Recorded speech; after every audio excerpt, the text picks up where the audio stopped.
everybody, Steve Farmer bringing you more coverage from the 2012 U.S. Amateur West Regional. And I will do two videos of game fragments that I'll call Brilliance and Blunders. In this game that we're looking at here, we're joining a game where Troy Olberg is playing white. Troy is rated 1414, and Hunter Borgna is playing black, and Hunter is rated 1489. Now, Hunter sent me a message on my Facebook page pre-exempting himself from mistakes that he was working graveyards while he was playing in the tournament, so he was only getting maybe 2 hours of sleep a night. But this was round two, it was the afternoon round, and he seemed to be in good form in this one. And he got through the opening entanglements of a Scotch Gambit in good form. And here he has the bishop pair, materials equal, and it's black to move here. Oh, by the way, for Hunter, I just want to point out that at several points before this position, you should have tried A5 and then maybe A4. And the idea is that you have white all bottled up on the king side. The center is pretty much plugged up, and you can plug him up on the queen side too. Okay, he played bishop to E7 in this game. That's not a bad move here. White played B4. Now, I think A5 definitely should be played, but Hunter played queen to E8. He wants to bring the queen in to the attack, and that's understandable. Now, I think that white could solidify his position with knight to D4.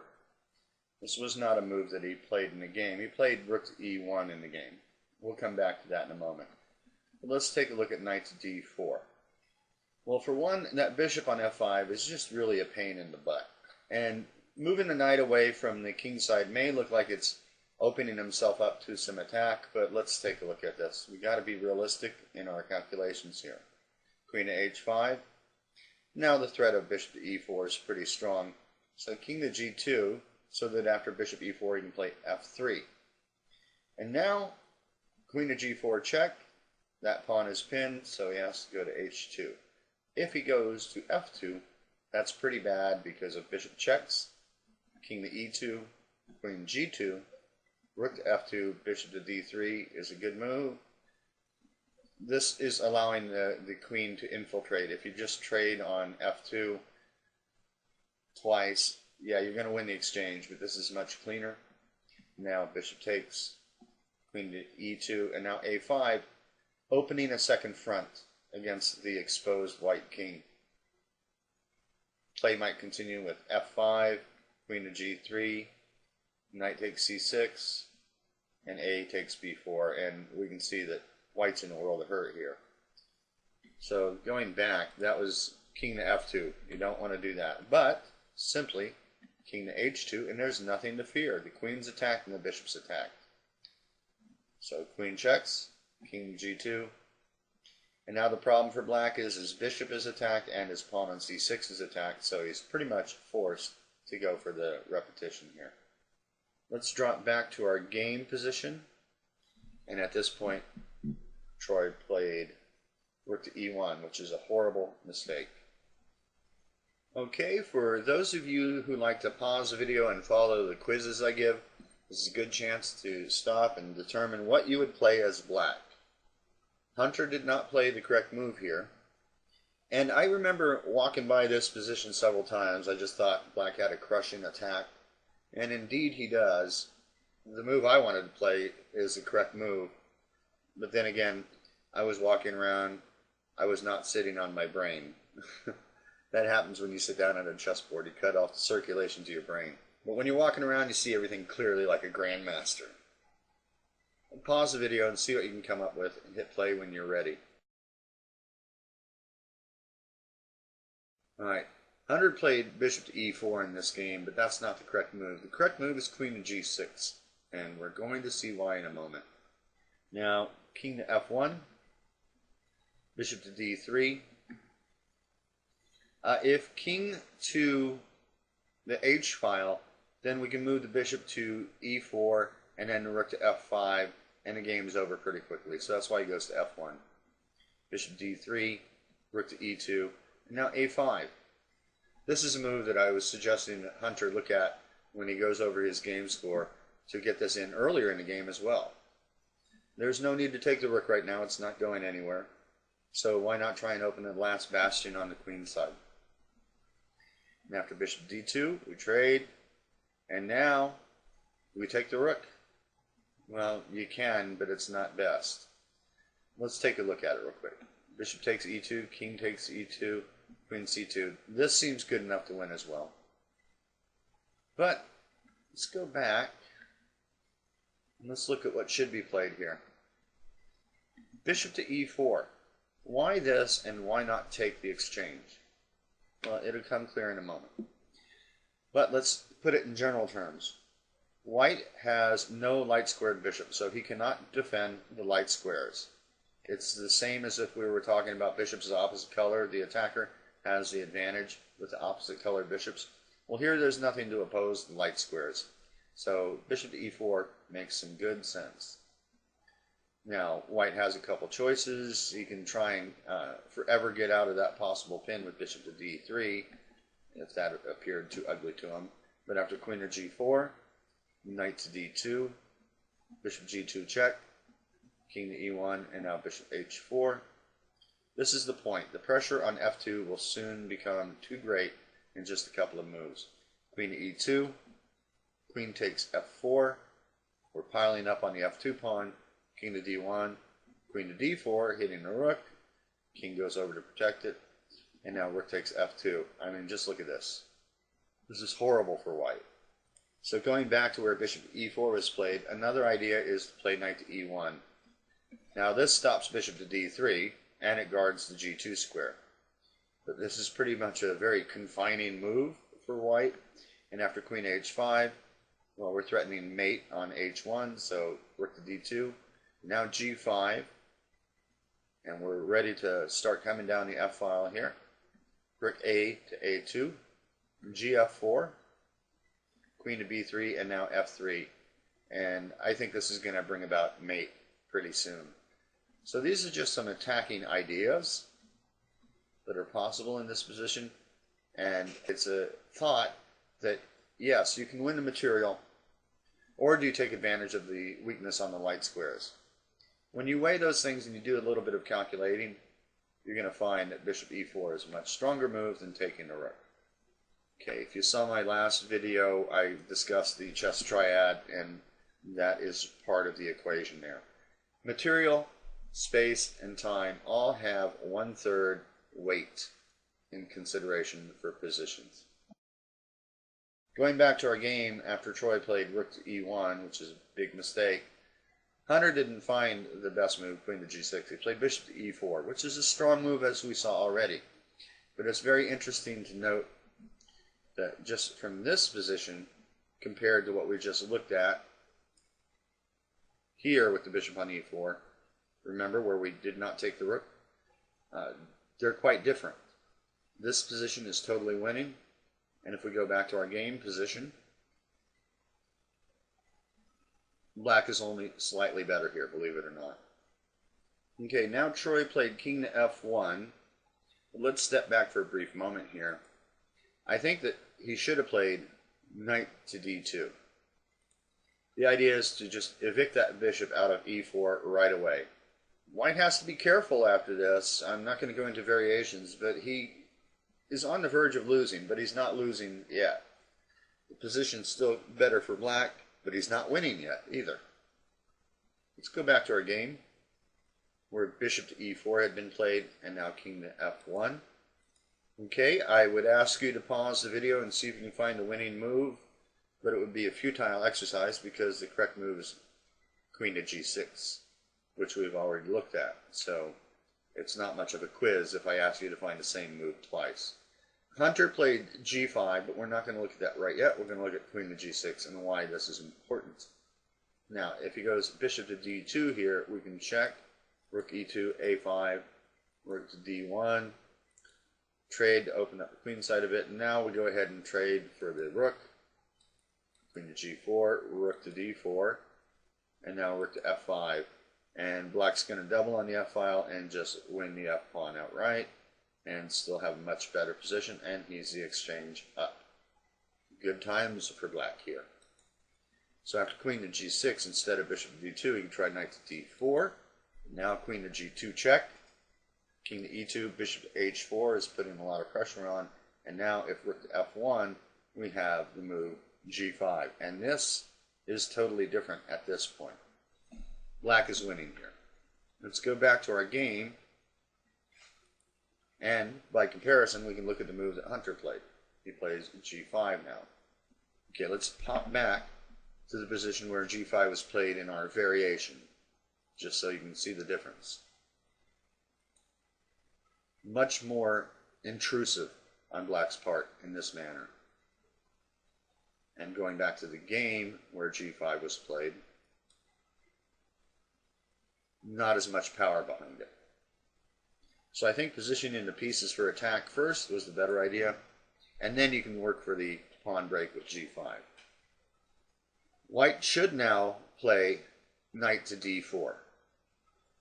He did not play this in the game, but this is a very resilient defensive move, and it offers White some chances to stay alive here. Black is still clearly better, no doubt about that, but at least he tries to fight with both fists flying after knight to d4. Popping back to our game, f takes g5 was played, and White continues to stumble in this defense. Okay, here is a place that would be good to pause and find the best move for Black. There are a couple of good moves, but there's one really strong move that would close it out immediately. Pause the video and hit play when you're ready to have the answer revealed.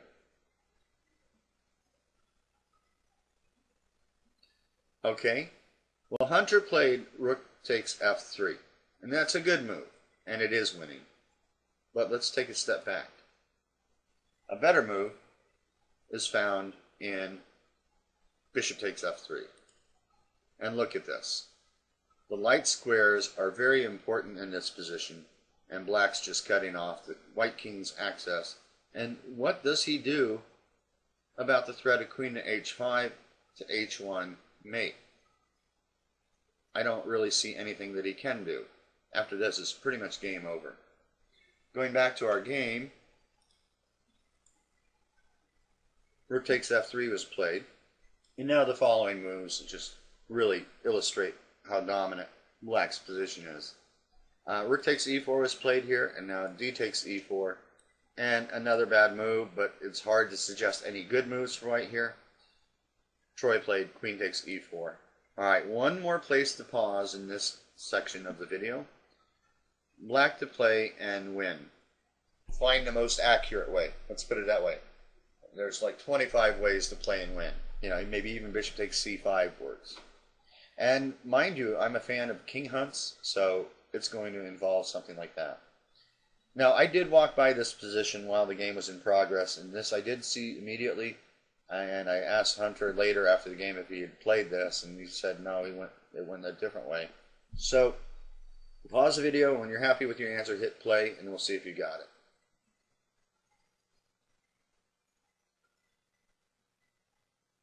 Okay, in the game, Hunter played rook a f8, which is fine. Black's still winning here. But remember, we're looking to close out things in the most proficient way possible. With that in mind, queen to h1 check is the move to play here. Now king to e2, which is forced, then rook takes f2. We're hitting the queen, so he's got to defend the queen. And if he goes king to e3, then rook to e2 is still going to win the queen, so king to d3, rook to d8 check, and queen to d4, queen to d1 check, bishop to d2, queen takes d2 check, king to c4, rook takes d4, only square is here, and now queen to c2 is checkmate. So there was actually a forced mate in there, but okay.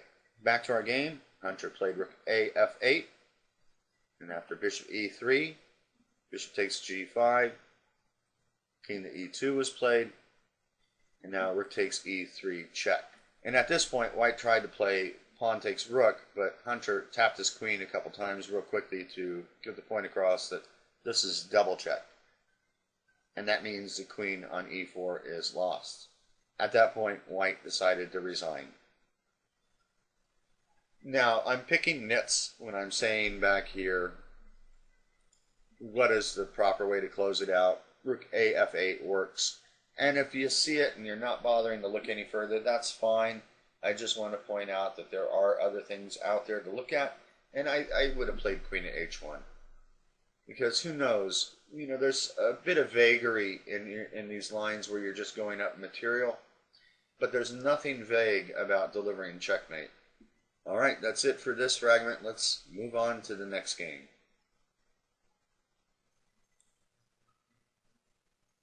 In our next game on the fragment hit parade, we have the game between Zhu Wang, playing white. He's rated 1895, and Dan Katzel, who's rated 1744. Now, Dan was having a pretty good tournament this year, and he had a good position here. He's 2 pawns up, but to Wang's credit, he's really complicated things. But Dan has found a way around all these complications. White plays rook to d5. He's hoping to get into a queen and knight ending, which could be very complex. So to avoid those complexities, black really needs to try and find a way to get the queens off the board. And to his credit, Dan comes up with a very good plan. Plays c takes b2 here. Now rook takes c5 is check, so he has to recapture. And now queen to c3 was played. And this is actually the only move. But let's step back for a moment. What happens on queen takes b2? Well, now we get queen to e6 is check. And now king to a1, we go queen to e1 check, and we pick up the knight on a5. So white's got to be careful. So king to b1, now we can still check. But here he can block, and he's threatening the knight on c5. So if queen takes on a5, queen takes c5 is check. But we can just liquidate down into an easily winning endgame. Alright, so now we're threatening king to b6, winning the knight. So this forces white to play king to b2, king to b6, the knight has to go back, and now we have a simple winning king and pawn ending. Alright, let's go back to our game. Queen to c3 was played, and it is indeed the only move. Now I stopped by while they had this position on the board, and I quickly saw what Dan should do, and I was wondering if Dan would see it. And he did play the right first move. That's step 1, queen to e6. Now there are certain problems here for white. He really is going to have to play king takes b2. If he tries king to b1, we go queen to e4 check. And then if he plays queen takes b2, we'll come back to our game continuation there. So queen to c2 is the only move independent of merit. Queen takes, king c7. Again, we have that same setup where we get a winning king and pawn ending. Going back, he has an alternative here to play knight to b3 right away. But here we can just promote. And, okay, let's be silly about it. Even promoting to a bishop works. So king to b2, queen takes b3, queen takes, knight takes b3, king takes b3. Yeah, this is a very easy win.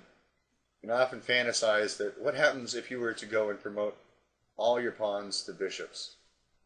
Of course, for black, all the promotion squares are light squared, so you'd end up with 5 light squared bishops. So you got to work out something different. So just as a fantasy idea, you know, we promote the A pawn to a dark squared bishop. And then you can go on and you can promote the others to light squared bishops. Okay, just having fun. But remember, our theme is under promotion to a bishop because it's such an unusual thing to get away with. I've actually been able to do that in a couple games, promote to a bishop. Okay, so back to our game where queen to e6 is played. Yeah, king to b1 doesn't work out, and knight to b3 doesn't work out. So king takes b2. This forces Dan to find the correct move. Now, if you're playing black, what would you play here? This is a little quiz for you, and your goal is to simplify.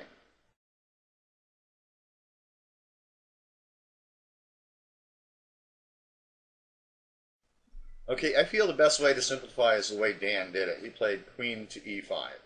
And I saw this. Now, this is a move I was wondering if he would see. The queen e6 followed by queen to e5. Now, Wang goes a little bit wangy. Black cannot play knight to a4 check, forking the king and queen because the knight's pinned. But what does Wang do? Knight c6. Alright. Dan is a man with a plan, and he plays queen takes c3. Check. This is still winning, but do you see a better move? Pause the video, take a couple seconds to come up with it. What is the best move? What wins the game right now? Did you find knight to a4? Yeah, that knight is no longer pinned with the knight on f6. So maybe Dan was thinking, well, after this, I take his queen, he takes my queen. But the thing is that you can take the queen on c3 with your own queen, and then you get the knight. But okay, Dan played queen takes c3. He already had his plan in his mind, and we're just going to breeze through it real quick because it is an easy win for Black. It would be easier in different ways, but he has his plan set up, and he goes through with it, sacks that. He plays knight to c3. If we go back a moment, just again, proper technique, a4 is the best move, because after king to d3, a3, king to here, a2, and if he goes king to b2, now knight to c3, king a1, and f3 is going to win easily. But it doesn't really matter that much. I mean, he's winning by gobs and gobs no matter what way he goes. Knight checks on c3, king comes up to attack it, he moves the knight in, king c4, f3, king takes d5. Yeah, I don't know why the guy's playing on other than to kick himself for what he did earlier. And mate. Alright, that's it for this one. Let's get on to the next game, Fragments. Okay, this is going to be a quick one. And we saw a game where lower rated players were playing really well. Here we have Bryce Todd, who is rated 1807, playing Anthony Conyers, who is rated 1956.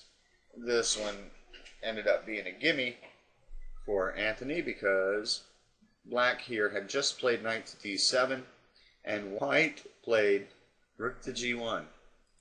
Please, please do not ask me why.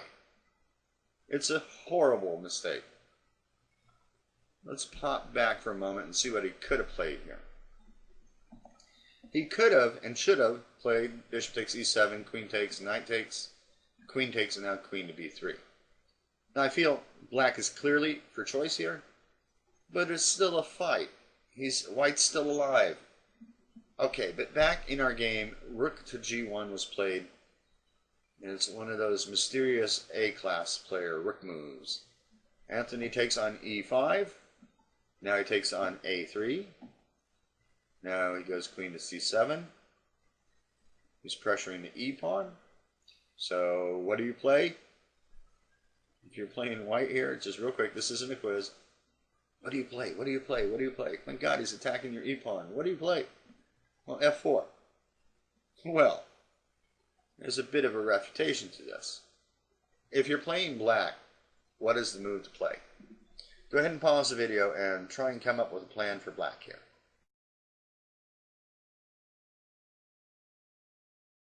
Okay, Anthony saw it and he played knight takes f4.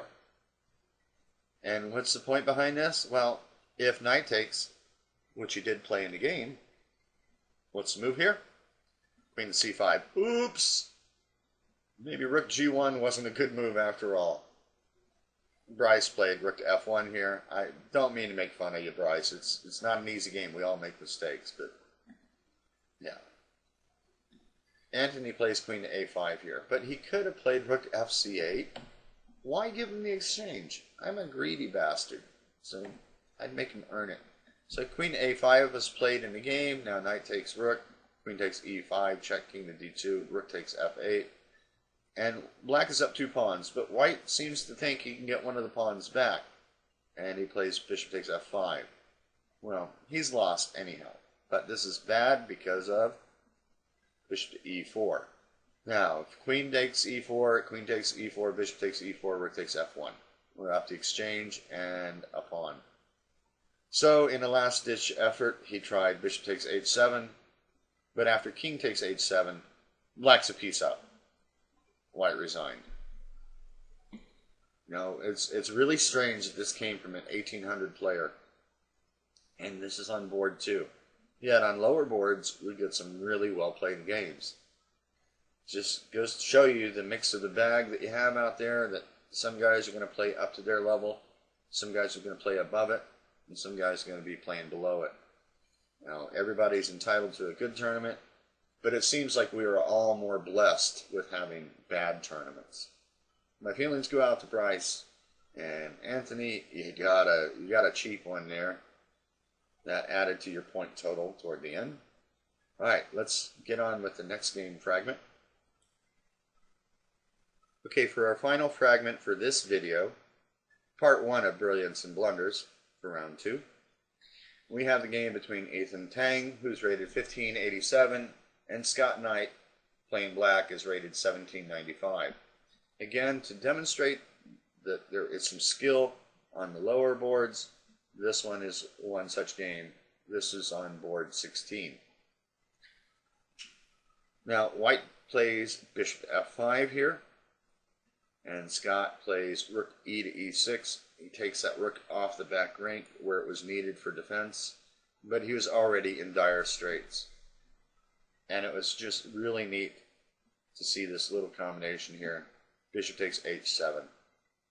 And it's all over. Black resigned at this point, because after he takes the bishop, I'd like to promote to a bishop, but it doesn't quite work here, but g8 equals queen equals mate.